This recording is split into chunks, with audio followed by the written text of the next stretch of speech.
मराठा समाजाला ओबीसीतून आरक्षण मिळावं यासाठी जरांगे पाटील यांचं आज उपोषणाचा तिसरा दिवस आहे आणि या 1.5 वर्षामध्ये जवळपास जरांगे पाटील यांनी 6 उपोषणं केली आणि हा 7वं उपोषण आहे। परंतु या ठिकाणी मराठा समाजाला ओबीसीमधून आरक्षण मिळावं या मागणीसाठी जरांगे पाटलांनी यावेळेस सामूहिक आमरण उपोषणाचा इशारा दिला होता आणि या ठिकाणी आपण अंतरावली सराटीमध्ये बघू शकतो की जरांगे पाटील यांच्यासोबत मराठा समाज मोठ्या संख्येने या ठिकाणी उपोषणाला बसलेला आहे आणि ते पण त्यांच्यासोबत सामूहिक आमरण उपोषण करत आहेत। या ठिकाणी काही जणांची तब्येत खालावल्यामुळे त्यांना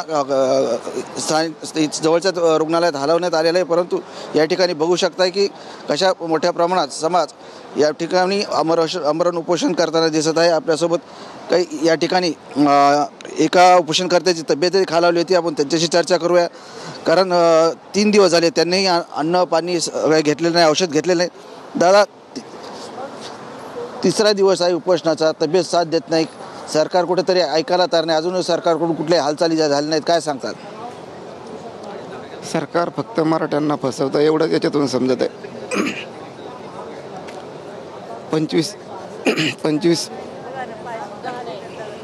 जानेवारीला मागच्या जे आम्ही वाशीत गेलतो आणि जे एक मराठा म्हणून छत्रपती शपथ घेऊन एकनाथ शिंदेंनी शब्द दिलता, तो शब्द फसवलाय त्यांनी। त्याच्यानंतर मराठ्यांनी एवढं मतदान केल्यानंतर सुद्धा आज पुन्हा मराठ्यांना ही वेळ येते उपोषणाची। 3-3, 4-4 दिवस जर अन्न पाण्या वाचून जर ते मरू देत असले, याचा अर्थ यांना जो समाज बहुसंख्य आहे तो समाज नष्ट करायचा आहे आणि यांना यांची दहशत फक्त निर्माण करायची आहे ह्या देवेंद्र फडणवीसला।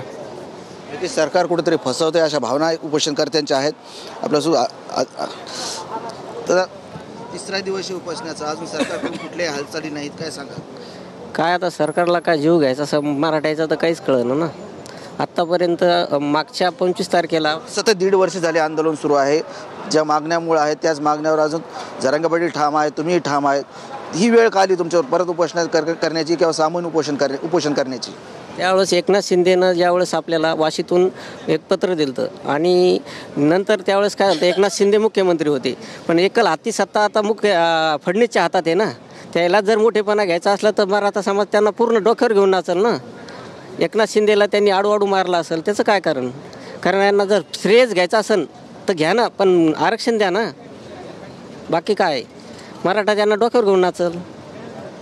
नक्कीच मराठा समाजाला देवेंद्र फडणवीस जे मुख्यमंत्री आहेत राज्याचे, त्यांनी कुठेतरी विचार करून मराठा समाजाला आरक्षण दिलं पाहिजे। आपल्यासोबत अन्य या ठिकाणी उपोषण करते आहेत, आपण त्यांना विचारत, दादा मला सांगा कुठून आलात? तिसरा दिवस उपोषणाचा, सरकार कुठेतरी अजूनही तुमच्या मागण्या मान्य करायला तयार नाही, जी जरांगे पाटलांनी मागणी केलेली की सगळ्या सोयऱ्याची मागणी पूर्ण झाली पाहिजे। माझं नाव गंगाधर तुकाराम दळवी, कुरुंदा, तालुका वसमत, जिल्हा हिंगोली इथून आलेलं आहे।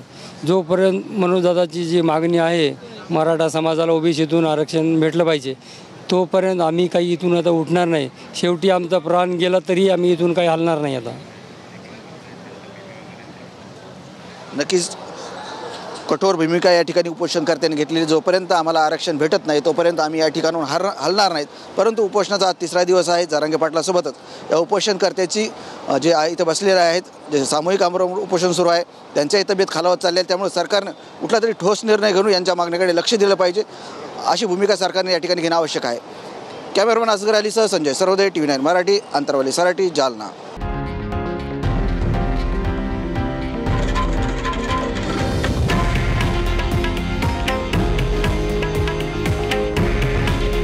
हे आहे देशातील नंबर 1 न्यूज नेटवर्क आणि आपण पाहत आहात TV9 मराठी।